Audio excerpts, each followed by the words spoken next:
Hey, everybody, welcome to Breakfast All Day. Christy, Alonso. It's August. Oh, my goodness. And I can't stand the heat.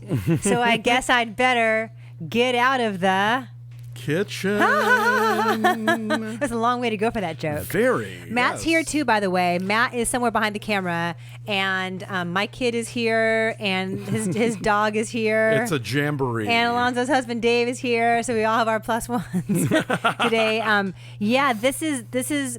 There are so many movies opening this week. We're going to get to some of them. Yes. But it's like an exceedingly mediocre week as we enter August here. Yes. So I guess we're in the second week of August. Because this is sort of the clearance sale part of summer for the most part. So generally, like with there's been a Judd Apatow kind of pioneered the early August, late summer surprise movie release, like your 40-year-old virgins and your knocked ups. But for the most, your knocked up, I don't know.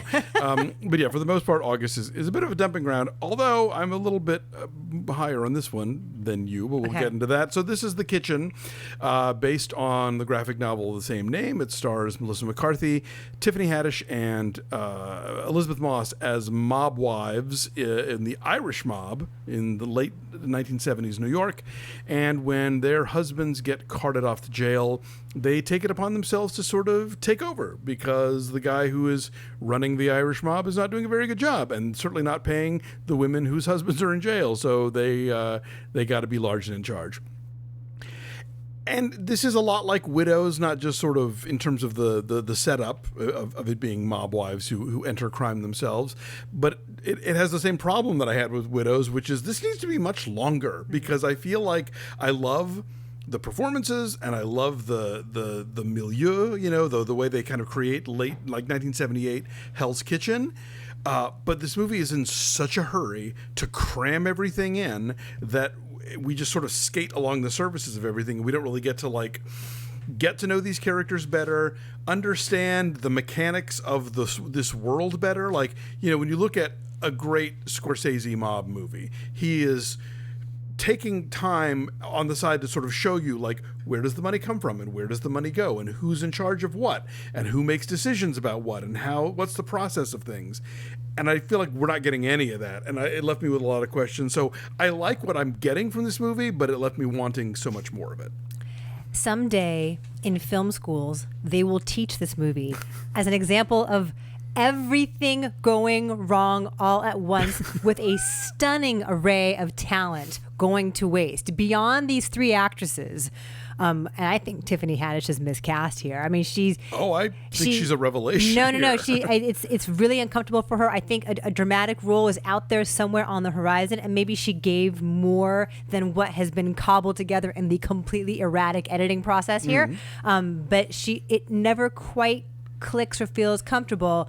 But beyond the three of them, you have James Badge Dale, Margot Martindale, one of our absolute favorites, Brian Darcy James, Bill Camp, an incredible array. Donald Gleason, who is probably the best part of this movie, and that's a problem when it's a movie about three badass women, right, taking control for themselves.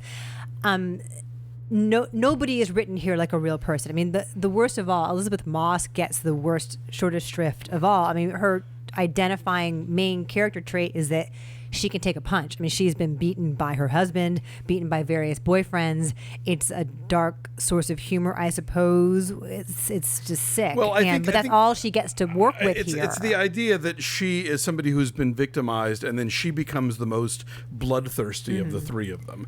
She's the one who's perfectly happy to chop up bodies and throw them in the East River and that sort of thing. And again, you're right. With what we're given here, it's not good, but it's also not so terrible that this is the kind of movie overall where I was like, this isn't working, but I like the pieces so much that I feel like if they had been given the chance to expand on it, then I'd want to see more. There's some movies where you're I don't want to see another second of this. But this one, I'm give me another 45 minutes and there might be a movie here. I don't need another 45 minutes of this. Yeah, so Andrea Berloff wrote and directed this, and it's her first feature, I believe. And yes, I feel terrible that this is a female director making a movie about strong, badass women, rising up and taking control. You want this kind of movie to be better. And yes, the sense of place is very vivid, and the costumes and all, and the trash. I mean, it is, very much 1970s grungy, dangerous, violent New York City.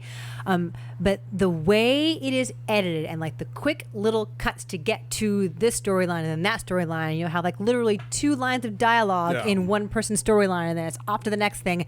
So many montages, so many 70s needle drops, multiple Fleetwood Mac songs, including The Chain, which keeps getting used in so many movies. Like I Tonya, it's used very prominently, but there are so many films that this song gets used in, and that just felt like a really facile shortcut kind of shorthand system. And again, you long for these women to be able to sink their teeth into meatier roles, and maybe that was there, maybe in some incarnation of this film that was there, but it's edited in this head spinning, head scratching way. Yes, no, I totally agree with you. I mean, but again, I think there's a difference between a movie that you look at and you think, this is misguided, this was never going to work, this isn't interesting, I don't care about it, and one where you go, oh, there was a movie in here, and maybe there could be again, but this is not a movie. Like this is. So I think there's different kinds of hot messes that I want to differentiate. This is the kind of hot mess that it feels like either the material got taken away from a first-time filmmaker and the studio just like ran it through a Cuisinart, or this is a first-time filmmaker out of their depth. I don't know. Something's going on, but I feel like there are pieces of what could have been a good movie as opposed to something where you're like, oh, no, this is just fundamentally a disaster. And that's what's so frustrating about it. Sure. Is that on paper, this should be a badass, kick-ass film, and Melissa McCarthy has a moment here or there.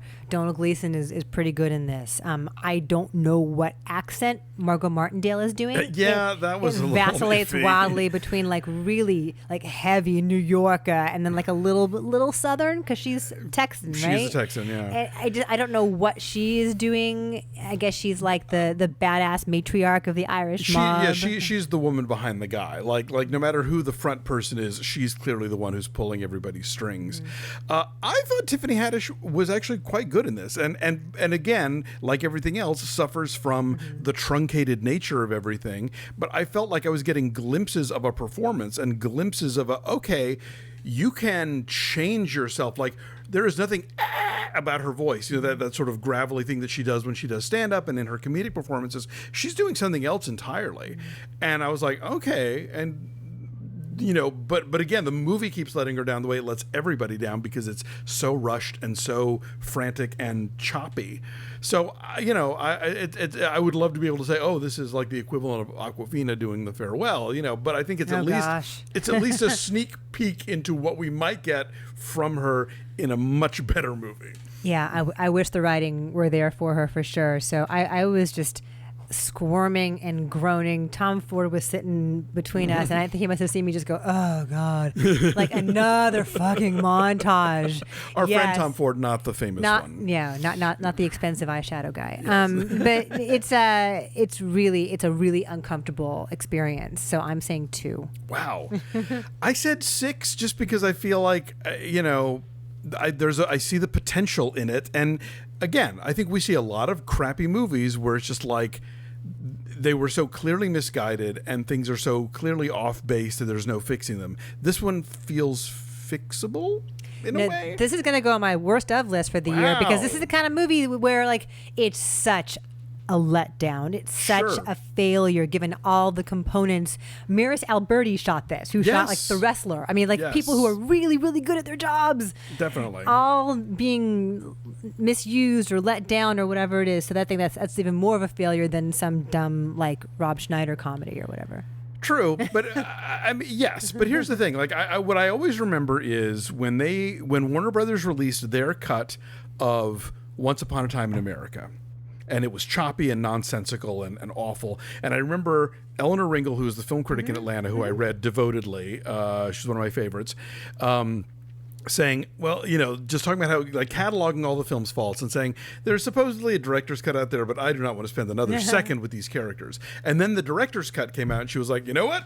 I take it back. Like, oh, it makes all the difference. That's how it should have been. Yes. Yeah, you know. So I think sometimes you see a movie like this, and you're like, so if there's a movie in there somewhere. Someone is making us not see it, and it's in pieces. But so you know, for me, it's that. So that's where I go. All right. So I'm saying 2. Alonso says 6. That's a 4. Yeah. Is it 22% on the tomato meter? And that's higher than it has been. It was like in the 17 for a while. Yeah. So no, I'm not recommending this movie, but you know, go see Widows instead. I'm gonna pour one out for this movie. I think I appreciate Widows so much more now than I did already because of this. Well, I mean, yeah, clearly it's a much better movie, but I think it shares a lot of the same problems. And you know what? I suspect if we saw the TV show, the miniseries that Widows was based on, and read the graphic novel that this is based on, we would get a much fuller idea of what both of these things were supposed to be about. So, what are you going to do? All right. Thanks for watching. Like this video, subscribe to our YouTube channel, follow us at BeFastAllDay on Twitter, Instagram, and Facebook, and do visit our Patreon page at patreon.com/BeFastAllDay. Christy and I have been recapping this season of The Handmaid's Tale. We'll be talking about movie news and trailers and other stuff there, and lots of fun stuff to come. So check it out. Thanks for watching. Bye.